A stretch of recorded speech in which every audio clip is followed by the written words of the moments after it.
Halo semuanya, selamat datang di podcast mahasiswa insomnia. Oke, udah lama ini ya nggak update. Terakhir update itu kalau nggak salah Desember 2018. Karena kemarin ada seseorang lah yang meng-email berterima kasih atas sharingnya dan sebagainya, dan minta untuk segera update podcastnya. Dan kali ini saya bakalan membahas tentang apa itu beasiswa unggulan. Oke ya, karena notabene saya S2 juga dari beasiswa unggulan. Jadi beasiswa unggulan itu adalah program beasiswa yang diberikan oleh Kemdikbud atau Kementerian Pendidikan dan Kebudayaan. Di sini itu beasiswanya itu untuk ada S1, S2, dan S3. Lah ini bedanya sama LPDP itu ini. Kalau LPDP itu kan cuma beasiswa S2 sama S3. Tapi kalau beasiswa unggulan itu juga ada untuk anak S1.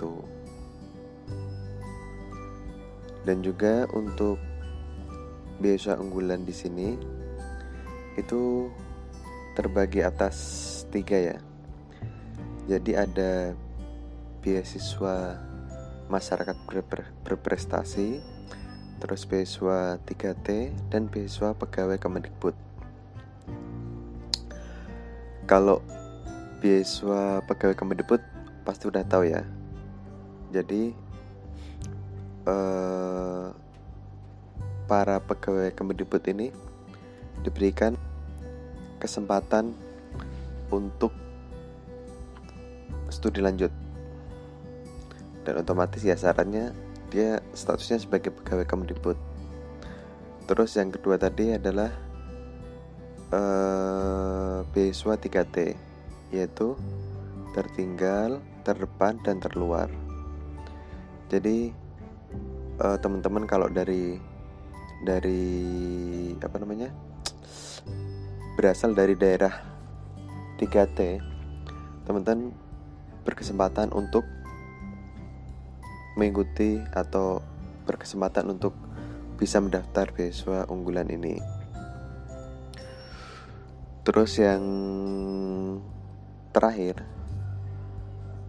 yaitu adalah beasiswa unggulan untuk masyarakat berprestasi. Nah, di sini saya apply-nya yang beasiswa unggulan masyarakat berprestasi. Jadi saya dulu ikutnya yang batch 2, yang gelombang kedua tahun 2016. Dulu katanya 2015-an kalau nggak salah, atau periode sebelum saya, itu ada khusus pegiat sosial dan pegiat seni kalau nggak salah. Tapi di mulai periode saya itu udah nggak ada. Jadi tinggal 3 itu. Dan di sini saya akan lebih fokus untuk membahas terkait yang beasiswa unggulan masyarakat berprestasi. Oke ya. Jadi sebenarnya beasiswa unggulan ini ada program prioritas nawacitanya. Jadi Kemendikbud itu punya list beberapa bidang keilmuan yang diprioritaskan seperti itu. Kalau teman-teman misalkan mau apply program studi yang mana masuk dalam bidang keilmuan yang ada di list prioritas nawacitanya Kemdikbud, itu peluangnya lebih tinggi. Oke, jadi di sini saya mencatat ada 18 bidang keilmuan yang masuk dalam list program prioritas nawacita. Di sini pertama ada pendidikan, yaitu pendidikan PAUD sama pendidikan PGSD. Terus yang kedua kurikulum dan pedagogi. Terus yang ketiga manajemen dan kebijakan pendidikan. Keempat perfilman. 5 seni pertunjukan. 6 seni musik. 7 kebudayaan. 8 perpustakaan. 9 arkeologi. 10 teknologi informasi. 11 kebijakan publik. 12 pariwisata. 13 industri kreatif. 14 teknologi pangan. 15 MIPA. 16 maritim, 17 pertanian, dan 18 adalah energi. Karena saya jurusannya kimia, berarti saya masuk ke salah satu bidang keilmuan ini, yaitu di nomor 15, yaitu MIPA. Untuk persyaratannya sendiri dan beberapa kelengkapan berkasnya di sini adalah untuk S1 di sini tuh jadi gini, bedanya lagi sama LPDP, beasiswa unggulan itu ada dua macam. Selain untuk pembagian ini, kalau pembagian beasiswanya itu apa aja, itu ada 3 tadi kan. Ada yang untuk masyarakat berprestasi, untuk yang daerah 3T, terus pegawai Kemdikbud. Lah untuk dari ketiga itu juga dibagi 2 lagi. Jadi untuk mahasiswa baru sama mahasiswa ongoing. Jadi yang udah kuliah, udah mulai kuliah itu juga bisa apply. Tapi biasanya itu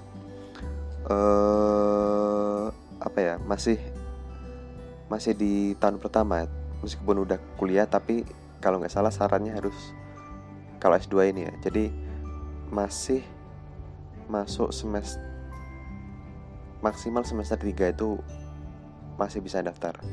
Kalau udah semester 4 itu udah nggak boleh untuk yang S2 ya itu ya. Jadi untuk ini ya tak bacain untuk kelengkapan. Untuk S1 itu maksimal usianya adalah 22. Terus memiliki surat keterangan lulus di perguruan tinggi yang minimal terakreditasi B. Terus yang ketiga, memiliki prestasi minimal tingkat kabupaten yang diselenggarakan oleh pemerintah dan atau masyarakat, dan dibuktikan dengan sertifikat yang berlaku maksimal 3 tahun terakhir. Terus yang keempat adalah peraih juara peringkat 5 besar. Jadi prestasi di sini untuk misalkan waktu SMA ini ya, untuk pernah ikut lomba terus dapat sertifikat, setelah itu syaratnya yang boleh didaftarkan itu adalah peringkat 5 besar dari lomba tersebut. Itu yang untuk mahasiswa baru ya, mahasiswa baru S1.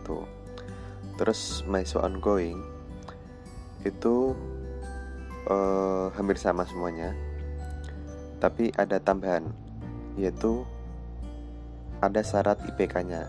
Karena mahasiswa ongoing itu kan udah otomatis kan udah masuk kuliah, udah inilah entah semester 2, 3, berarti kan dia udah ngambil mata kuliah, berarti kan udah dapat IPK. Nah, jadi makanya untuk mahasiswa ongoing itu juga ada IPK-nya. Adapun IPK minimalnya itu adalah 3,25 dari skala 4. Tapi untuk syarat prestasi juga tetap ada, jadi sama seperti syarat mahasiswa baru, cuma ada ketambahan, yaitu IPK minimal 3,25. Dan enaknya untuk mahasiswa S1 juga nggak ada persyaratan TOEFL seperti S2, S3 kan harus ada, kalau S1 nggak ada. Terus lanjut untuk jenjang S2, untuk yang mahasiswa barunya maksimal itu berusia 32 tahun. Terus memiliki surat keterangan lulus di perguruan tinggi yang terakreditasi minimal B. Oh ya, untuk surat keterangan lulus ini otomatis kalian harus sudah ikut seleksi atau daftar di kampus tersebut.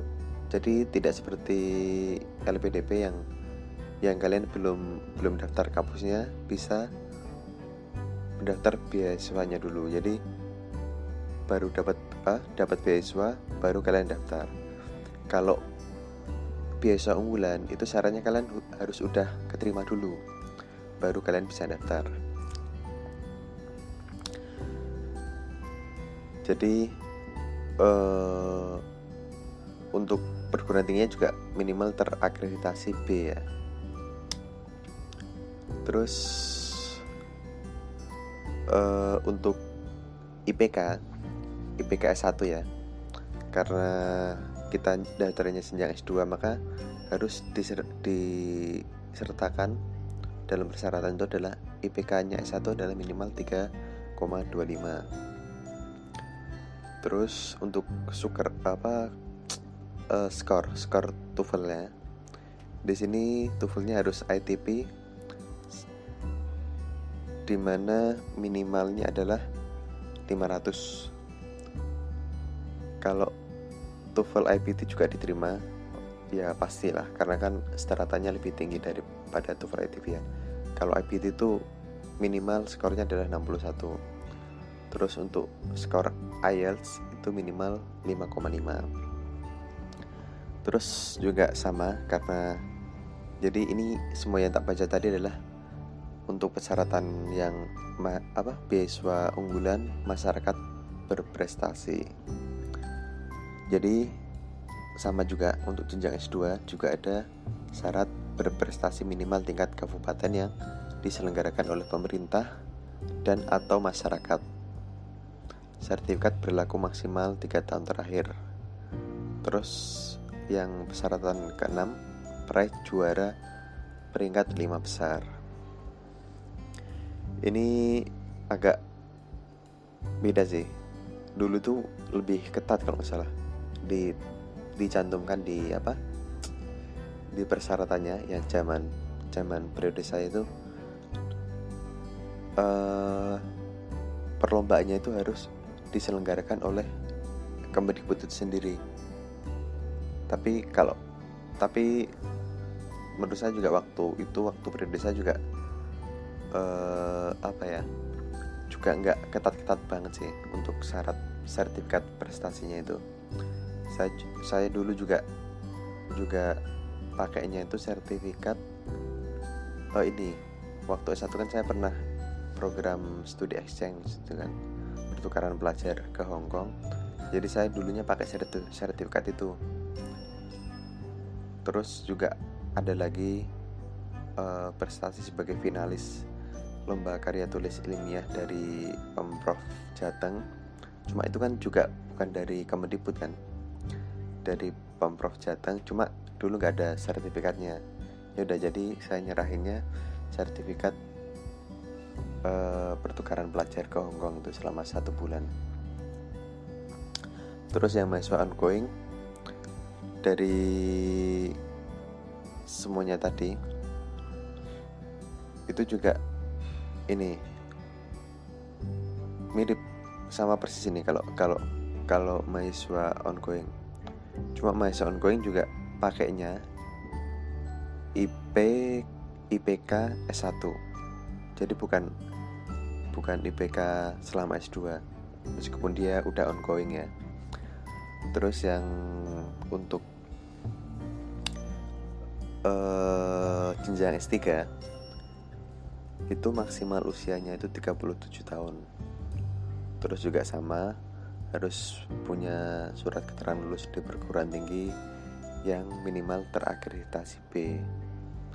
Terus untuk IPK waktu S2 nya itu 3,25.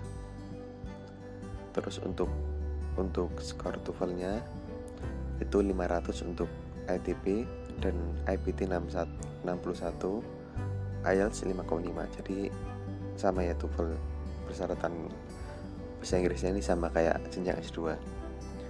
Terus juga 5 memiliki prestasi minimal tingkat kabupaten yang diselenggarakan oleh pemerintah dan atau masyarakat. Ini enak ini, nggak kayak dulu, tapi juga dulu nggak ketat banget. Terus ini juga yang waktu periode saya itu pernah ada kasus juga untuk TOEFL ya.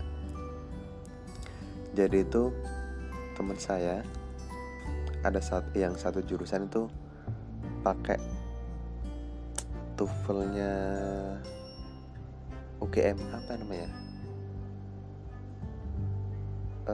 PAPS siapa ya, ada lah pokoknya TOEFL UGM, dan skala skornya juga nggak seperti TOEFL ITP. Dia bisa lolos seleksi tahap 1. Jadi dia ikut wawancara, tapi waktu wawancara yang pengumuman final dia nggak lolos. Cuma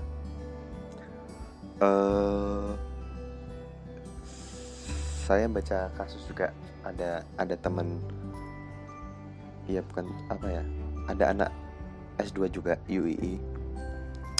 Dia itu kasusnya TOEFL-nya itu sudah expired atau apa ya, udah expired waktu interview kan. Terus si penginterviewnya itu nggak menerima gitu kan, cuma dikasih kesempatan, disuruh tes, dan besoknya harus diserahin lagi ke pihak Kemdikbud pegawainya. Kebetulan dia juga waktu itu zaman saya itu interviewnya ada 2 hari. Nah kebetulan mbaknya itu di hari yang pertama, jadi hari kedua dia nyerahin sertifikat TOEFL-nya. Lah tapi kan kalau misalkan kita tes TOEFL ITP itu kan nggak mungkin 1 hari setelahnya jadi kan. Nah itu dia pakai TOEFL yang lembaga bahasa Inggris yang biasa itu. Terus nyatanya juga dia akhirnya keterima juga. Ya mungkin kalau diterapkan yang sekarang, yang tahun 2019 mungkin sudah nggak bisa ya, mungkin lebih ketat lagi persyaratannya. Terus untuk kelengkapan tadi ya, selain persyaratan yang saya sebutkan tadi, itu ada kelengkapan berkasnya. Yang pertama ada KTP, terus KTM bagi yang ongoing, terus ada surat keterangan diterima, surat keterangan lulus di perguruan tinggi, terus kartu hasil studi atau list daftar nilai atau IPK selama kuliah bagi yang ongoing, khusus ongoing, terus ijazah dan transkrip nilai terakhir. Jadi kalau kalian daftarnya atau apply-nya untuk jenjang S2 ya berarti ijazah atau transkrip waktu S1. Terus sertifikat TOEFL, IELTS atau IPT. Terus yang ketujuh proposal rencana studi. Jadi untuk proposal rencana studi itu kalian bisa menuliskan rencana perkuliahan, nantinya kalian kuliah itu nanti seperti apa. Terus SKS per semesternya itu yang akan kalian temui itu apa aja, kalian bakalan ngambil mata kuliah apa aja di program studi yang kalian ambil. Terus topik untuk tugas akhir. Kalau S1 ya berarti skripsi, S2 berarti tesis, S3 berarti disertasi. Jadi kalian nanti bakalan ngangkat topik atau tema apa dalam penelitian tugas akhir kalian. Terus yang terpenting ada lagi nih.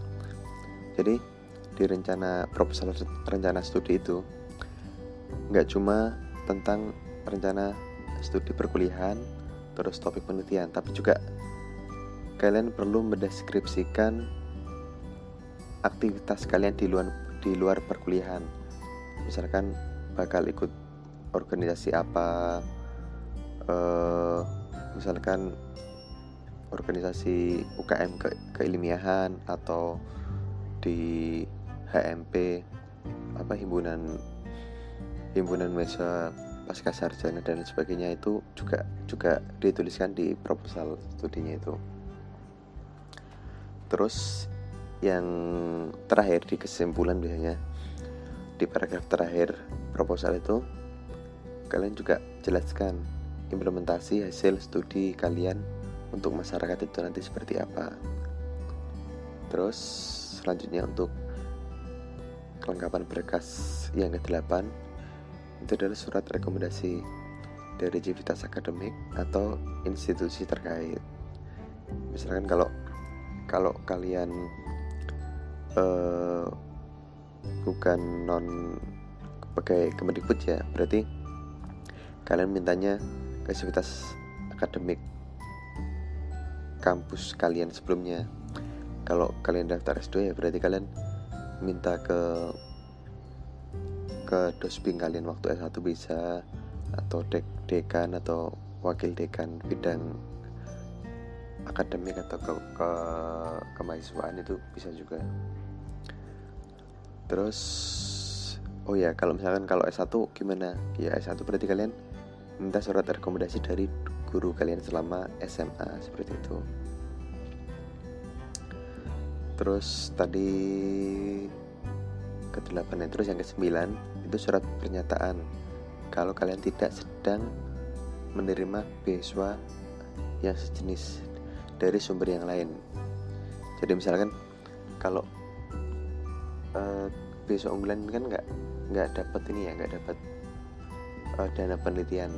Jadi dapatnya itu cuma dana buat bayar UKT, biaya hidup, sama buku. Jadi di luar itu, kalau kalian misalkan dapat beasiswa lagi di luar 3 komponen itu masih diperbolehkan. Tapi kalau misalkan kalian juga ternyata sebelumnya juga penerima beasiswa yang sejenis, misalkan juga untuk beasiswa yang memberikan keringanan untuk UKT seperti itu nggak boleh. Jadi nggak boleh bertabrakan dengan 3 komponen yang diberikan oleh beasiswa unggulan. Terus sertifikat ya, karena tadi dijelaskan syaratnya harus berprestasi, maka kelengkapan berkasnya kalian juga harus menyertakan sertifikat prestasi kalian minimal tingkat kabupaten.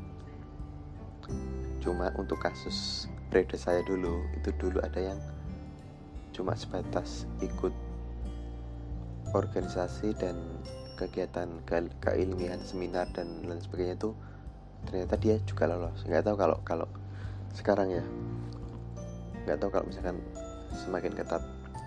Nah ini yang syarat berkas yang terakhir, yang ke-11 itu adalah isi menggunakan bahasa Indonesia dengan judul Aku Generasi Unggul Kebanggaan Bangsa Indonesia. Nah ini kalau zaman saya nggak ada. Jadi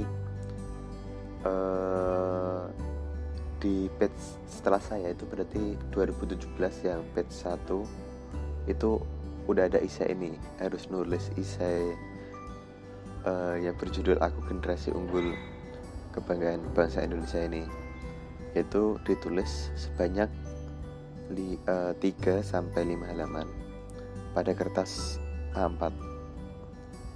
Jadi ini diketik ya, nggak ditulis tangan, dengan font 12 ukuran fontnya, dan tipe fontnya adalah Times New Roman dengan spasi 1,5. Itu jadi kalau kalian udah merasa persyaratannya terpenuhi, terus berkas-berkasnya udah siap, ya udah kalian tinggal daftar di websitenya, yaitu di buonline.beasiswaunggulan.kemdikbud.go.id. Jadi itu kalian bisa daftar di website tersebut. Oke. Tadi kan saya jelaskan untuk persyaratan dan kelengkapan berkas untuk beasiswa unggulan masyarakat berprestasi. Nah sekarang saya bakal membacakan singkat untuk yang 3T sama pegawai Kemdikbud ya. Untuk beasiswa unggulan yang 3T ini berarti teman-teman yang berasal dari daerah tertinggal, terdepan, dan terluar. Ini kalau di Jawa itu cuma provinsi Jawa Timur yang ada itu, cuma ada 4 kabupaten. Kalau nggak salah Bondowoso, terus Bangkalan, Sampang, sama apa ya, saya lupa. Nanti kalian bisa cek aja di situs beasiswa unggulan. Itu nanti dijelasin kok, ada listnya kabupaten mana saja yang masuk ke dalam daftar 3T ini. Untuk persyaratan dan kelengkapan berkasnya hampir sama dengan yang masyarakat berprestasi. Misalkan seperti program prioritas nawacitanya nih, juga harus dari 18 bidang keilmuan yang ditawarkan Kemdikbud.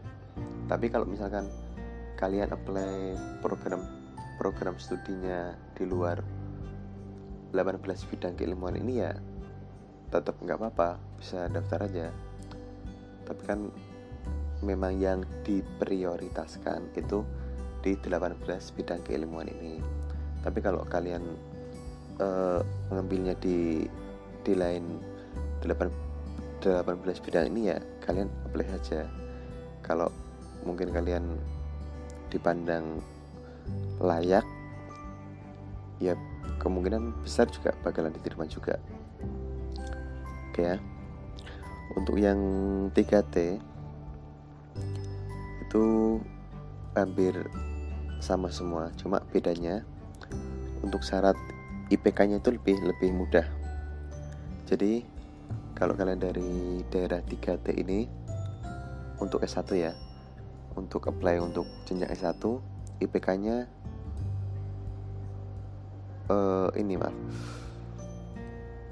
IPK untuk yang ongoing, ya bukan yang mahasiswa baru ya, itu adalah 3. Kalau yang mahasiswa masyarakat berprestasi itu kan minimal 3,25.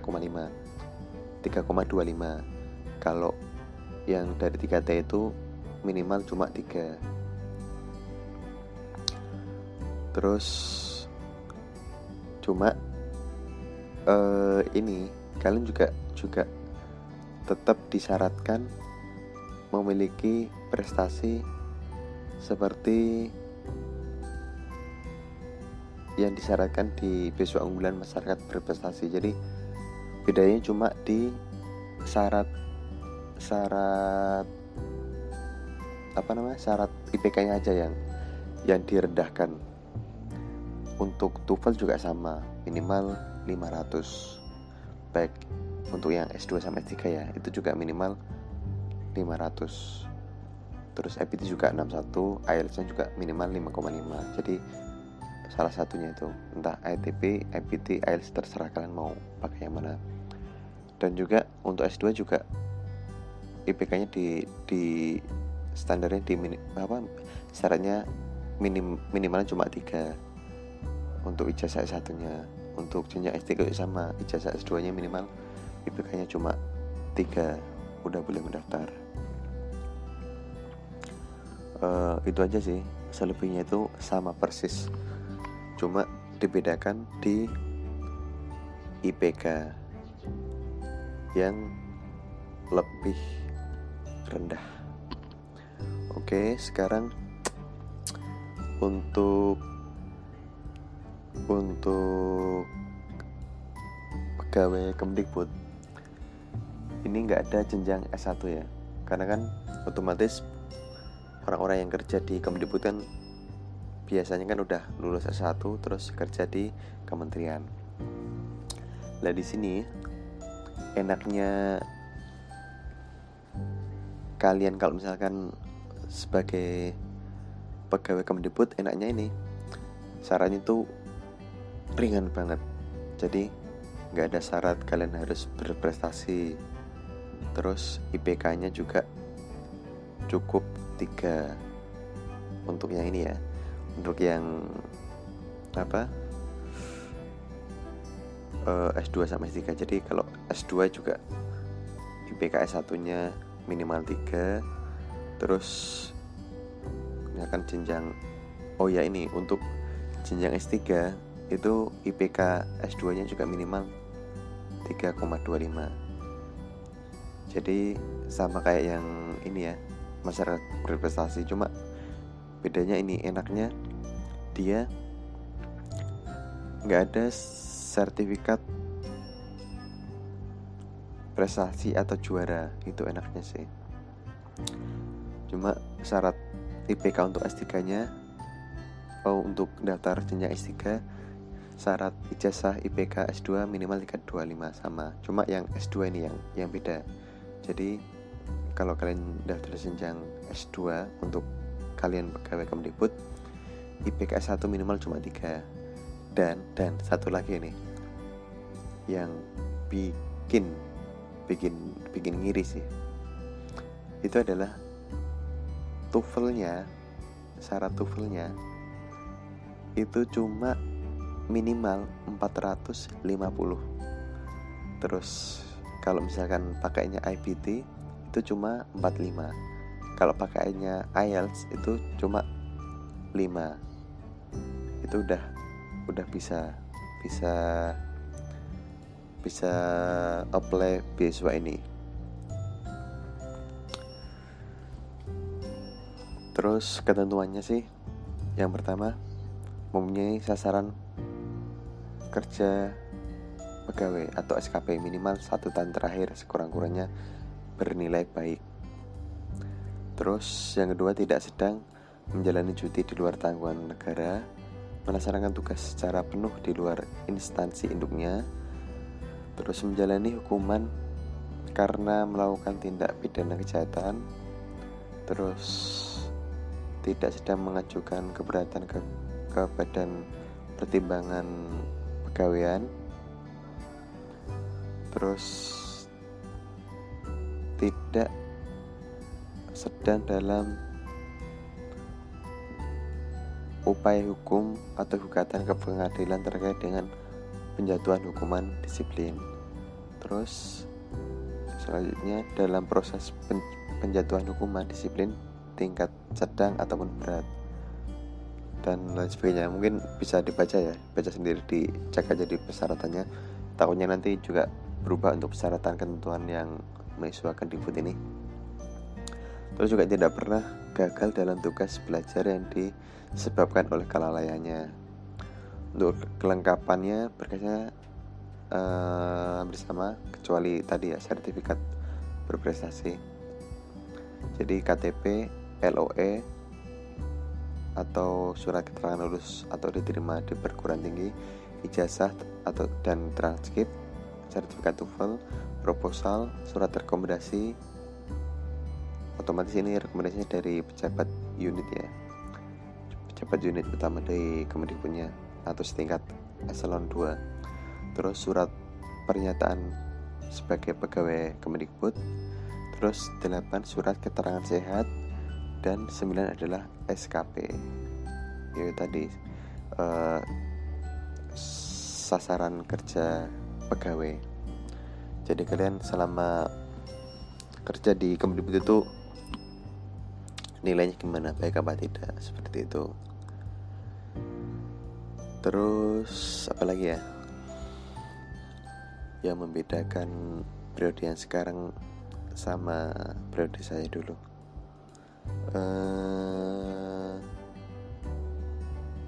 Ini juga,